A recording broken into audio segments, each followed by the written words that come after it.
Hello lovely people who enjoy lovely things. My name is Rach and I flipping love Pokémon if you hadn't guessed. Pokémon is a video game staple, a commercial juggernaut that earns more money from merchandising alone than most small countries do from taxing their entire populations. For whatever reason, people just can't seem to get enough of Pokémon. We absolutely adore the little buggers and will defend them viciously against any perceived threat, even legitimate criticism. It's a beloved franchise with many positive qualities that we all adore, but that doesn't mean it should be considered beyond reproach.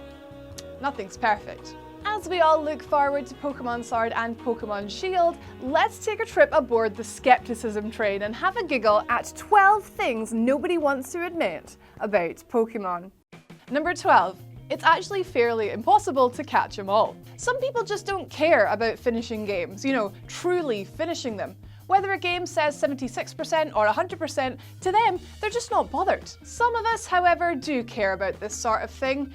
It's a curse, really. For us, it can be difficult to walk away from a game that still has something left to offer, and Pokémon isn't exactly easy for us. There are currently 807 of the wee trogs, with more parachuting in off of Sword and Shield in a few weeks' time. At this point, it would be easier to pick every blade of grass in your garden with a pair of chopsticks than it would be to conceivably catch every last Pokémon, especially considering many of them are only obtainable through special events long since past. Number 11, you can beat the entire game with your starter. There are several misconceptions surrounding the Pokémon series, and the following is perhaps the most perpetuated myth of all time: that you need a well-balanced, comprehensive team comprised of a variety of different Pokémon in order to succeed.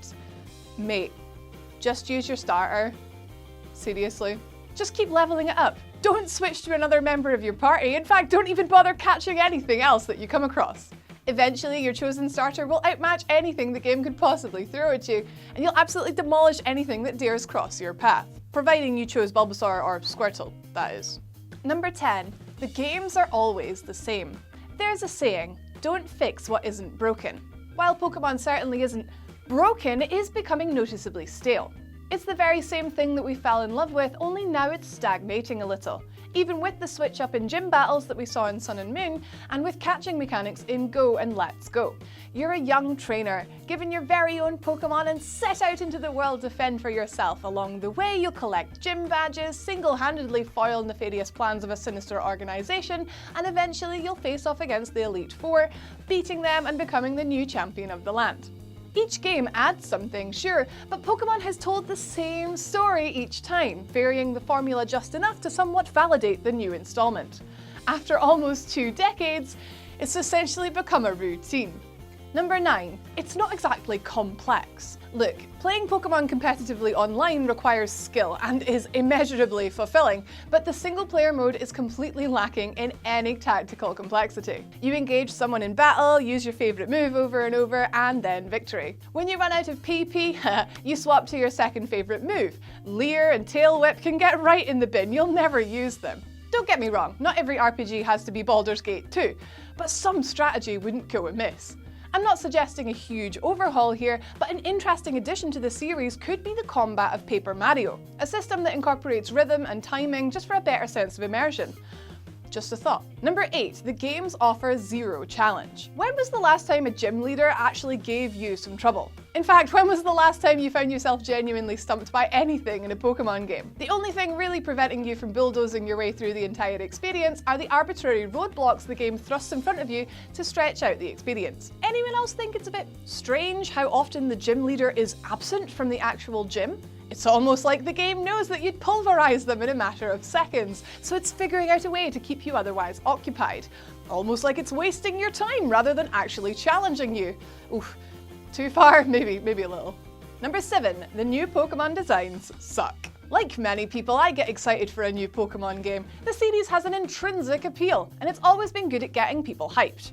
A new Pokémon game is like an event. It's universally hyped. With that said, there's one thing that never fails to turn the excitement into worry: the new Pokémon designs. I mean, I know I'm not the first person to suggest that they're getting noticeably worse, but they are noticeably running out of ideas. Bunnelby, Binacle, Klefki, Poltegeist, and even Precious Wooloo. Just take any animal or household object at this point, turn its name into some sort of clever pun, and you've got a Pokemon. Long gone are the days of Blastoise, Gengar, and Dragonite. Now we get ice cream, pumpkins, and literal trash. Number 6. The old Pokemon designs suck. In fairness, looking back retrospectively, many of the older Pokemon designs are also fairly atrocious. I mean, Execute was literally a bunch of eggs, and it evolved into Executor, which was like a palm tree. Come to think of it, Pokemon themselves have always been a fairly mixed bag. Muck was pretty terrible too, as were Magnemite, Jynx, Mr. Mime, and Voltorb. What was Voltorb? Porygon alone might be the single worst thing to ever come out of the series. And you remember Seal? It's literally just a seal. A silly wee white seal lying on its stomach with its wee tongue sticking out its mouth. It was literally a seal, clearly designed by someone at 4 p.m. on a Friday who never bothered to revise it on the Monday because, do you know what? It's fine, it'll do. It's a seal. Number 5. Grinding was never fun. Grinding in games is never fun. It's just an arbitrary chore included to falsify a sense of actual accomplishment, a thing to prolong an otherwise shallow experience. If Pokemon was a more tactical game, it wouldn't even be necessary. The challenge would come from devising different strategies depending on your situation, playing off your opponent's weaknesses. Instead, Pokemon games are about having a bigger number than your opponent, which means having to endure plenty of mandatory grinding, defeating the same few infinitely respawning Pokemon again and again and again and again and again and again until your eyes fall out and you just crumble into dust all over the carpet. Number 4. There are too many legendaries. There are well over 30 legendary Pokemon. Now, I understand that legendary doesn't necessarily denote exclusivity, but a world consisting of over 30 ultimate life forms seems a little overindulgent. Especially when you consider that Arceus is supposed to be the god of all Pokemon, so doesn't that technically make all the other legendaries considerably less legendary? Yet every time a new generation is announced, a new batch of legendaries are unveiled, each seemingly all-powerful and slapped all over every advertisement opportunity. You know what is actually pretty legendary? Your starter. You know that happy little monster that carries you throughout the entire game and doesn't just swoop in right at the end to claim all the glory? Yeah, starters for the win. Number 3. Gimmicks. Considering how adamantly opposed Pokemon has been towards the concept of reinvention, it sure has indulged itself over the years in many bizarre gimmicks. Pokemon Yellow itself was made to capitalize on the popularity of the anime, and there has since been a number of strange, fruitless stunts that have been fun for around 5 minutes. Remember the Pokewalker? It was essentially a pedometer, which was bundled alongside Pokemon Heart Gold and Soul Silver, which gave players the option of recording their steps throughout the day. You could also catch Pokemon on the device and transfer them back to their DS, which was exactly as counterproductive as it sounds. I mean, why would anyone choose to play a secondary inferior device over their handheld console? Both are portable. Besides that, Game Freak have incorporated a vast number of ineffectual gimmicks over the years, like the Pokathlon Stadium, Pokemon Ami, Pothins, Mega Evolutions, regional variants, the Pokefinder camera, the beauty contest. I realise I enjoyed every single one of these, damn it. Number 2, HMs are a waste of time.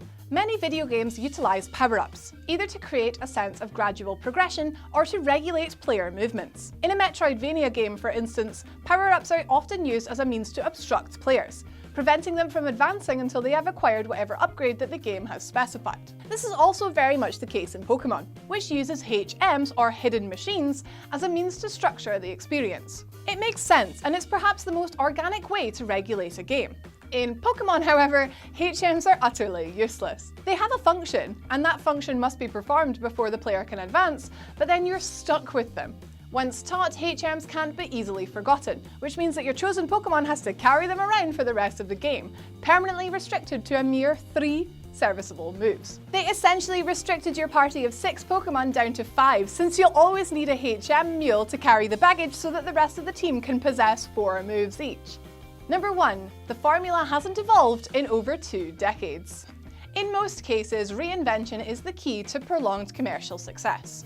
The reason musicians like David Bowie and the Beatles enjoyed such sustained relevancy throughout their careers was because they reinvented themselves so often, adapting with the times and evolving themselves to meet the demands of the market. As in most cases, every rule has an exception, and this exception is Pokémon, which has stubbornly avoided any semblance of massive development for well over 2 decades. Pokémon today is exactly the same game that it was back in 1996. It's prettier, much prettier, and comes with a few extra bells and whistles, but it's essentially the same thing, repackaged and re-released over and over again.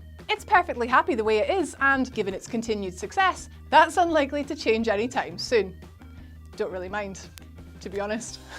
And that's our list. Thank you so much again for watching. Hope you're excited for Pokemon Sword and Shield. I can't wait. Oh my god, it's so soon. It's so soon. Remember to subscribe for more Pokemon content and just more gaming content in general. You can follow me on Twitter if you like at Don't Rage Quit. But you be sure to have an awesome day, and we will see you tomorrow. Take care.